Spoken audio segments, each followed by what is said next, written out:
హోంమంత్రి అనిత మాట్లాడుతున్నారు. ఇప్పుడు లైవ్ చూద్దాం. నేనేమంటానంటే జగన్మోహన్ రెడ్డికి సూటిగా అడుగుతున్నా. జగన్మోహన్ రెడ్డికే కాదు, వాళ్ళ తాలూకా నాయకులందరికీ కూడా ఒక్క బైండ్ ఓవర్ అయినా మేము చేసామా? ఒక్క నాయకుడినైనా హౌస్ అరెస్ట్ చేసామా? ఒక్క నాయకుడినైనా ప్రివెంటివ్ అరెస్ట్ చేసామా? ఒక్క నాయకుడి ఇంటి దగ్గర పోలీస్ పహారా ఏమైనా ఉందా?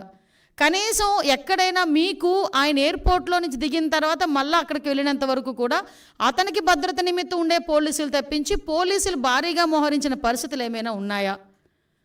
అంటే చాలా క్లియర్గా ఎందుకు మేము ఆ నోటీసులు కూడా ఇవ్వాల్సి వచ్చింది అంటే, కేవలం అక్కడ బ్రహ్మోత్సవాలు జరుగుతున్నాయి, ఈ కల్తీ నెయ్యి మీద సిట్ కూడా ఏర్పాటు చేయడం అయింది. ఒక పక్క నుంచి జగన్మోహన్ రెడ్డి మీద ఉన్న కోపంతో కొన్ని మంది ధార్మిక సంఘాలు కూడా కొన్ని సోషల్ మీడియాలో మొత్తం కొంతమంది మెసేజ్లు ఫార్వర్డ్ చేసుకున్నారు. At the same time YSRCP నాయకులు కూడా భారీగా జన సమీకరణ చేయడానికి వాళ్ళు సోషల్ మీడియాలో మెసేజ్లు ఫార్వర్డ్ చేసుకున్నారు. ఈ నేపథ్యంలో ప్రజలకు ఇబ్బంది కలగకుండా, యాత్రికులకు ఇబ్బంది కలగకుండా, విఐపీఎస్కి ఇబ్బంది కలగకుండా ఉండటానికి రెగ్యులర్గా శాంతి భద్రతలు విఘాతం కలిగిస్తాయనుకునేటప్పుడు పోలీస్ డిపార్ట్మెంట్ వాళ్ళు ఇచ్చే నోటీస్ అది. ఆ నోటీస్ కూడా జగన్మోహన్ రెడ్డికి ఇవ్వలేదే. జగన్మోహన్ రెడ్డిని రావద్దు అని ఎవరు చెప్పలేదే. మీరు రాకండి అని మేము ఎవరూ చెప్పలేదే. వస్తే మిమ్మల్ని అరెస్ట్ చేస్తామని చెప్పలేదే. ఏ రోజు చంద్రబాబు నాయుడు గారిని ఎయిర్పోర్ట్లోనే ఆపేసినట్టుగా మేము ఎప్పుడు ఆపడానికి మేము ప్రయత్నం చేయలేదే. నిజంగా జగన్మోహన్ రెడ్డి గారిని ఆపాలనుకుంటే ఆయన ఇంత ధైర్యంగా ఈ సెంట్రల్ జైలు విజిట్లు చేసేవాడు ఆయన? ఎంతమంది సెంట్రల్ జైల్లో ఉంటే విజిట్లు చేశాడు ఆయన? మేము ఎప్పుడైనా ఆపామా? అంటే విషయం ఏంటంటే, మేము ప్రజాస్వామ్యబద్ధంగా ముందుకెళ్తున్నప్పుడు మా మీద బురద చల్లటానికి పోలీస్ నోటీసులు నాకు ఇచ్చారు అని చెప్పి నిన్న అతనికి వెళ్ళడానికి, ఫస్ట్ ఆఫ్ ఆల్ అతనికి వెళ్ళడానికి ఇష్టం లేదు తిరుమల తిరుపతి దేవస్థానానికి. దట్టు డిక్లరేషన్ ఇచ్చేయడానికి అసలు ఇష్టం లేదు. మళ్ళీ నేను నొక్కి పెడుతున్నా, డిక్లరేషన్ వన్స్ ఇచ్చి కనుక ఆయన టెంపుల్లోకి వెళ్తే వాళ్ళ ఇంట్లో తల్లికి చెల్లికి బట్టిన గతి అతనికి పడతాదేమో అన్న ఉద్దేశంతో అతను వెళ్ళడం మానేశాడు. ఆ మర్మం ఏంటో మీరే గ్రహించండి. అంటే విషయం ఏంటి ఇది అయింది. తర్వాత ఈరోజు ఒకవైపు నుంచి తిరుమల తిరుపతి దేవస్థానానికి బ్రహ్మోత్సవాల టైంలో రాజకీయ నాయకులే కాదు, సుప్రీంకోర్టు జడ్జెస్, వివిధ విఐపీలు అందరూ వస్తారు. ఆ భద్రత కూడా మాదే బాధ్యత. ఆ భద్రత నేపథ్యంలో మేమందరం కూడా ఎట్టి పరిస్థితుల్లోని శాంతి భద్రతలు విఘాతం కలిగించకూడదని చెప్పి నోటీసులు ఇస్తే దాన్ని ఈ రకంగా మాట్లాడి టాపిక్ని డైవర్ట్ చేయడానికి నోటీసుల వైపు తీసుకొచ్చాడు. ఇతగాడు మళ్ళీ మేమేదో డైవర్షన్ పాలిటిక్స్ చేస్తున్నామని మాట్లాడతాడు. అరే ఇప్పటికీ కూడా మేము స్టాండ్ అయి ఉన్నాం. కల్తీ నెయ్యి ఉంది. కల్తీ నెయ్యి అయితే లడ్డూ ప్రసాదంలోని కల్తీ నెయ్యి చేర్చారు. కల్తీ నెయ్యితో ప్రసాదం తయారు చేయబడింది. దాని గురించని ముఖ్యమంత్రి హోదాలో ఉన్న చంద్రబాబు నాయుడు గారు కానీ, ఉప ముఖ్యమంత్రి హోదాలో ఉన్న పవన్ కళ్యాణ్ గారు కానీ, లోకేష్ బాబు గారు కానీ మేమందరం మాట్లాడుతున్న ఈ నేపథ్యంలో దాని గురించి మాట్లాడండి అంటే, దాని గురించి మాట్లాడకుండా నేను మెట్లు ఎక్కుతాను, ఏంటది దర్శనానికి వెళ్తాను అని చెప్పి డైవర్ట్ చేయడానికి ప్రయత్నం చేసింది నువ్వు. ఈరోజు మళ్ళీ తిరిగి డైవర్షన్ పాలిటిక్స్ అని చెప్పి మా మీద మాట్లాడే పరిస్థితి కనిపిస్తూ ఉంది. ఈ నేపథ్యంలో ఒక గోల్డెన్ వర్డ్ వచ్చింది నిజంగా, లడ్డు నాణ్యత అట, లడ్డు టేస్ట్ అట. అరే నాకు అర్థం కాంది, జగన్మోహన్ రెడ్డి ఏ రోజైనా లడ్డు టేస్ట్ చేశారా? తిరుమల తిరుపతి దేవస్థానం ప్రసాదం లడ్డూని ఆశీర్వాదానికి అక్షతలు వేస్తేనే 10 సార్లు దూకున్నాడు. అక్షంతలన్నీ అయిపోయినంత వరకు ప్రతి టీవీ వాళ్ళు కూడా చూపించారు. అది ఎక్కడ? మండపంలోనే. ఎక్కడ ఆశీర్వాదం ఇచ్చిన ఆ మండపంలోనే. ఇంకా సాల్వ్ అయ్యక ముందే అక్షంతలు వేసిన దానికి, ఆ పంతులు అక్షంతలు వేసిన దానికి మనమైతే ఆ అక్షంతలు ఎప్పుడు ఉంటాయా? ఉంటే బాగున్ను, రోజంతా ఉంటే బాగున్ను, ఆశీర్వచనం అనుకొని మనం చక్కగా బయటకు వస్తాం. అక్కడే 10 సార్లు దువ్వాడు ఆ క్రాఫ్ని. దువ్వేసి తీసేసినోడు ప్రసాదం గురించి మాట్లాడుతున్నాడు. తప్పిసారి ఎవరైనా ప్రసాదం ఇస్తే టిష్యూ పేపర్లో చుట్టూ పక్కకు పెట్టే వీళ్ళు లడ్డు నాణ్యత గురించి, టేస్ట్ గురించి ఈయన చెప్పడం, మేము వినడం, అది మా దౌర్భాగ్యం. ఇటువంటి పరిస్థితుల్లోని మాట్లాడి ఈయన లడ్డు టేస్ట్ గురించి, అరే ఈ లడ్డు టేస్ట్ ఎక్కడ మనకి ప్రాబ్లం వచ్చింది అని చెప్పి ఆ రోజే జూన్ నెలలోని 12, 20, 25 తారీఖులు, జూన్ 4న వచ్చిన లారీల్లో 4 సంబంధించి నెయ్యి ట్యాంకర్లని ముందు యూజ్ చేశారు.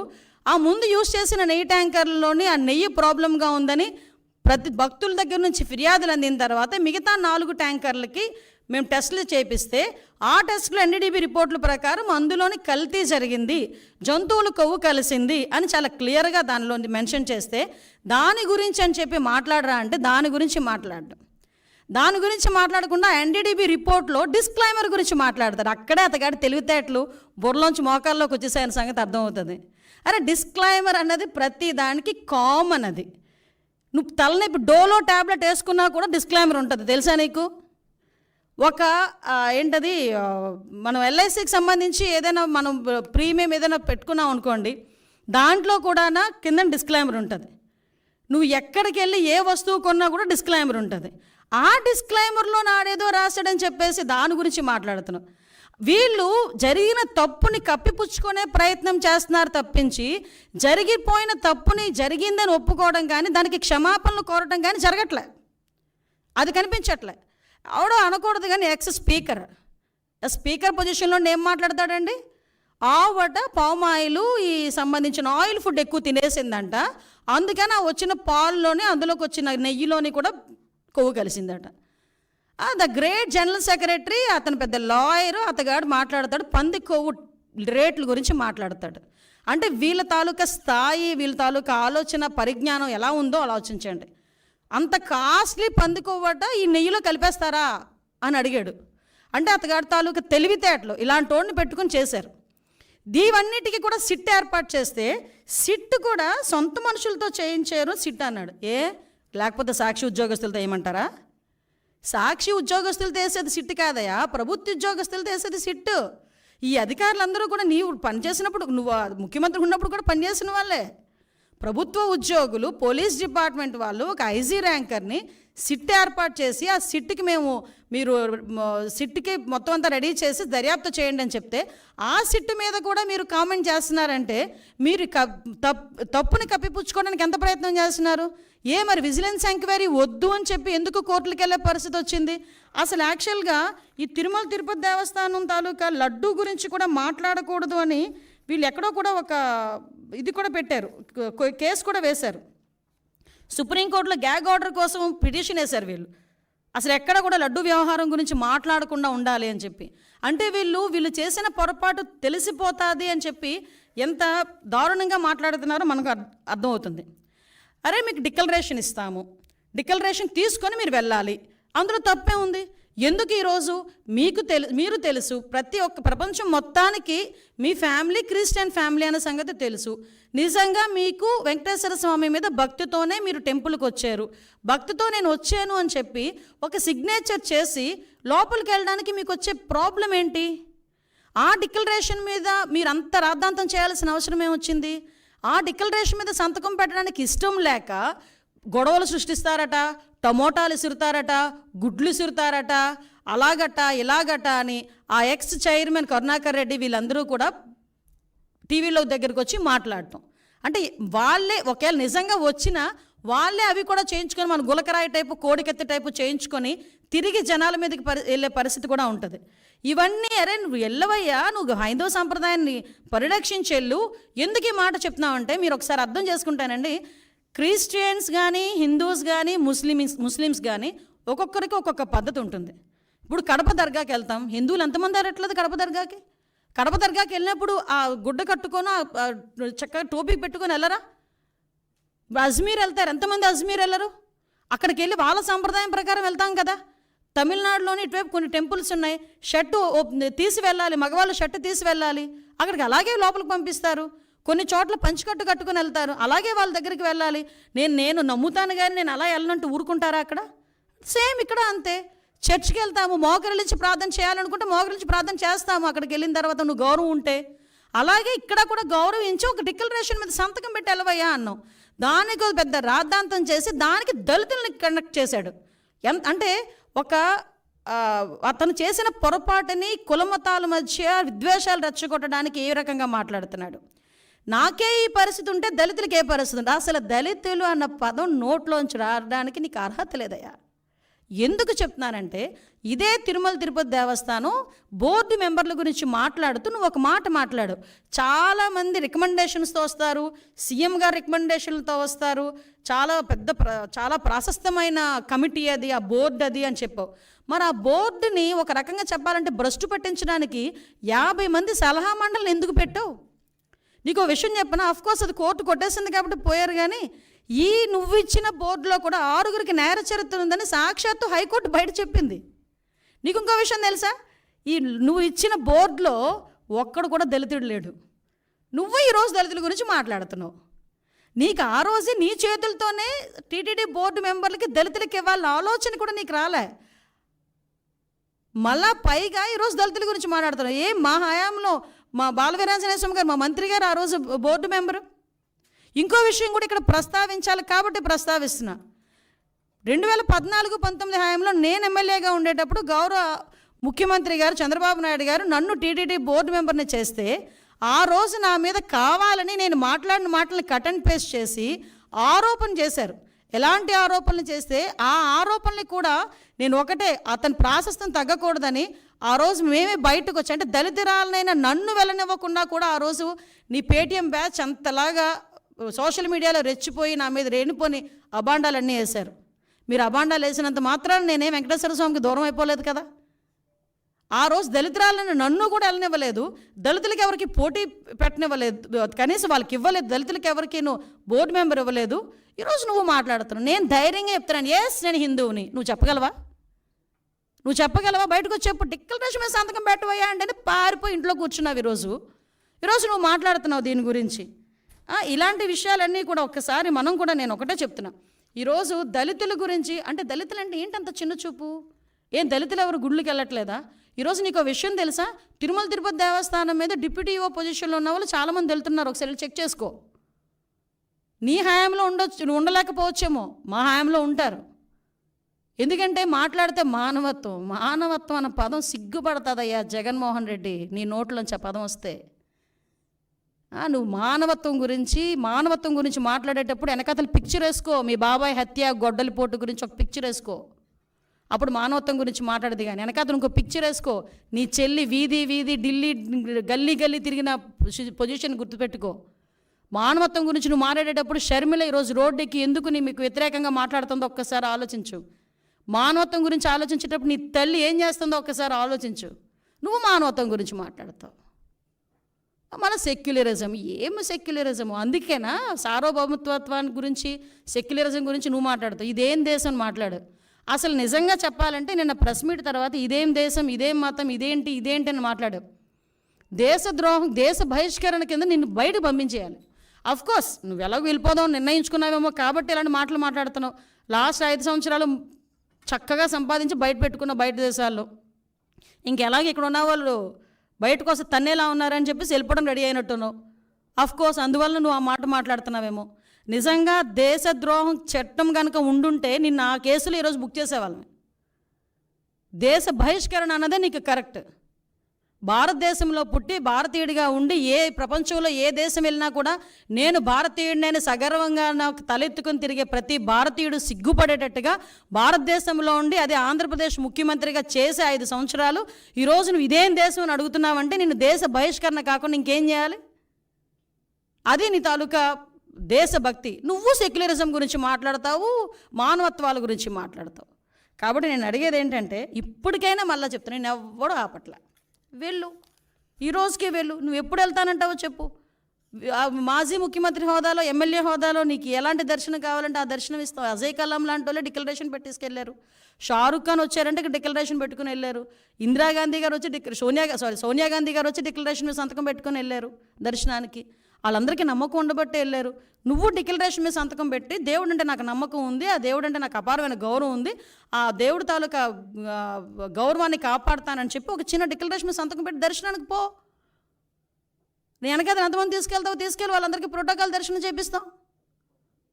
అంతే తప్పించి ఈరోజు నువ్వు ఇష్టం లేక, హిందుత్వాన్ని గౌరవించే సత్తా లేక, గౌరవించడం కూడా ఇష్టం లేక ఈరోజు తిరిగి మా మీద బురద జల్లడానికి ప్రయత్నం చేసే పరిస్థితి ప్రజలందరూ కూడా గ్రహించున్నారు.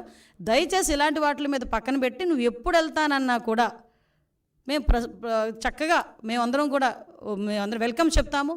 వెళ్ళి డిక్లరేషన్ మీద ఎనీ టైం డిక్లరేషన్ మీద సంతకం పెట్టి నువ్వు వెళ్ళొచ్చు అని చెప్పి జగన్మోహన్ రెడ్డి గారికి తెలియజేసుకుంటూ ఒకటి మాత్రం చెప్తున్నానండి, మన భారతదేశంలో అన్ని మతాల వాళ్ళని కూడా సమానంగా గౌరవించే పరిస్థితి ప్రతి ఒక్క భారతీయుడికి ఉంటుంది. గౌరవించి తీరాలి. ప్రతి ఒక్క సంప్రదాయాన్ని గౌరవించి తీరాలి. హిందువులోని కూడా చాలా సాంప్రదాయాలు ఉంటాయి, ఆ సాంప్రదాయాలను కూడా మనం గౌరవిస్తాం. అటువంటి పరిస్థితుల్లో ఒక కలియుగ వెంకటేశ్వర స్వామి అంటే ప్రపంచంలోనే ప్రాశస్తమైన గుడి. చాలామంది మొక్కుబడులు ఏ రేంజ్లో తీర్చుకుంటారంటే, కొంతమంది ఎక్కడున్నా ప్లస్ కాలినడకన వస్తారు, కొండ మీదకి కాలినడకన ఎక్కుతారు, మోకాళ్ళ మీద నుంచి ఎక్కుతారు కొంతమంది. అంతమంది నమ్మకం ఉన్న, అంతమందికి ఆశీస్సులు ఇస్తున్న ఆ కలియుగ వెంకటేశ్వర స్వామి విషయంలో ఆ గౌరవాన్ని, ఆ ధర్మాన్ని పాటించకపోతే ఒకటేంటంటే ప్రజలు చూస్తున్నారు, ఆ దేవదేవుడు కూడా చూస్తాడు.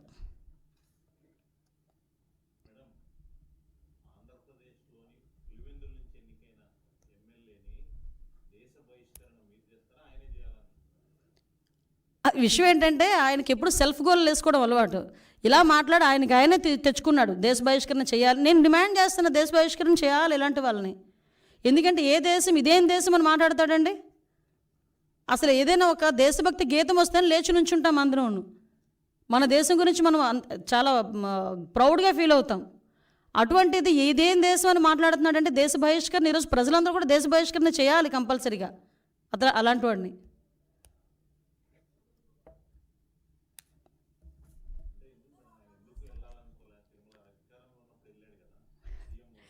వెళ్ళాలి అంటే డిక్లరేషన్ ఇవ్వాలి. డిక్లరేషన్ ఇచ్చి వెళ్తే కనుక పరిస్థితి ఏంటో ఆలోచించండి ఒకసారి. ఇన్ని రోజులు ఎందుకు కనీసం ప్రసాదం తినడానికి కూడా, అంటే ఇతగాడి పరిస్థితి ఎలా ఉంటుందంటే దేవుడైనా నా గుమ్మం దగ్గరికి రావాలనుకునే తత్వం అండి. అందుకే తాడేపల్లి ఇంటి దగ్గర తీసుకొచ్చి గుళ్ళు కట్టించుకున్నాడు, సెట్టింగ్లు వేసుకున్నాడు. కట్టించుకోవడం కూడా కాదు, సెట్టింగ్లు వేసుకున్నారు. సెట్టింగ్ అంటే అప్పటికప్పుడు ప్రజలకి మీడియాకి చూపించేసి మళ్ళీ సెట్టింగ్ తీసేవచ్చు.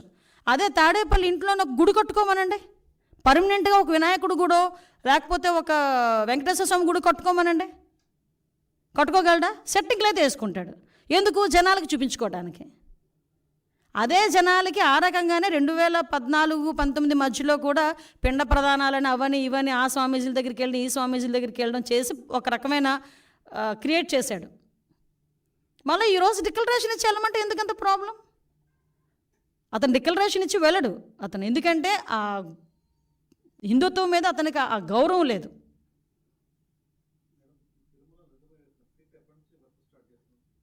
సిట్ రెడీ అయిపోయిందండి, ఆల్రెడీ దర్యాప్తు కూడా స్టార్ట్ అయిందండి. లేదు, ఇంకా ఒకసారి ప్రైమరీ ఇన్వెస్టిగేషన్స్ అవుతున్నాయి కదా, టైం బాండ్ పెట్టుకొని చేస్తాం.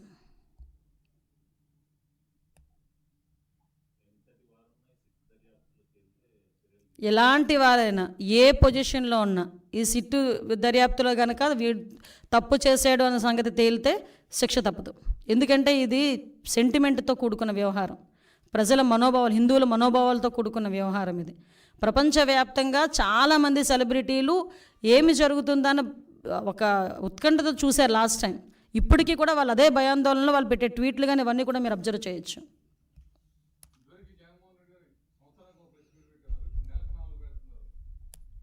అంటే నాకు తెలిసేది కూడా నెలకి 4 కూడా క్లోజుల్లో పెడుతున్నారట. అందులో ఆ 4 5 ఏళ్ళకి ఒకటి పెట్టారా? అన్నీ బటన్ ఒకటే కదా 5 ఏళ్ళలో కూడా. సో ఇప్పుడు ఏంటంటే అధికారం లేదు కదా, అందువల్ల పెడతాడు. కర్మ ఏంటంటే నెలకి 4 పెట్టినా 40 తప్పులు ఉంటాయి అందులోని, అది వేరే విషయం. నేను ఒకటే చెప్తున్నా, అది కూడా బహిరంగంగా బయటకు వచ్చి మారడమనండి. చర్చిలకి రమ్మంటే రారు, ఇన్సైడ్లో కొంతమందిని అలౌ చేసి మాత్రం ప్రెస్ మీట్లు అంటారు. మళ్ళా పులి ఎలివేషన్స్ మాత్రం మామూలుగా ఉండవు.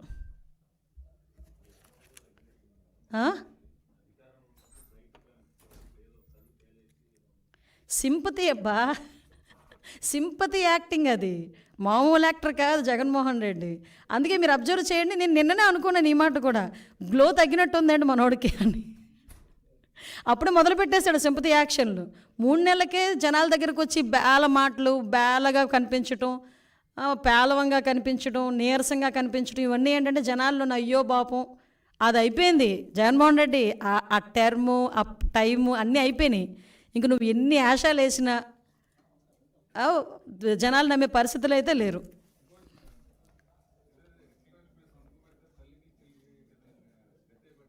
అవును, ఏమండి మీరు నా చేత చెప్పిస్తారు కానండి, ఒక్కసారి సోషల్ మీడియా ఓపెన్ చేయండి, నా చేత చెప్పించాలని చూస్తున్నారు మీరు. మా భారత కూరుకుంటుందా ఏంటి?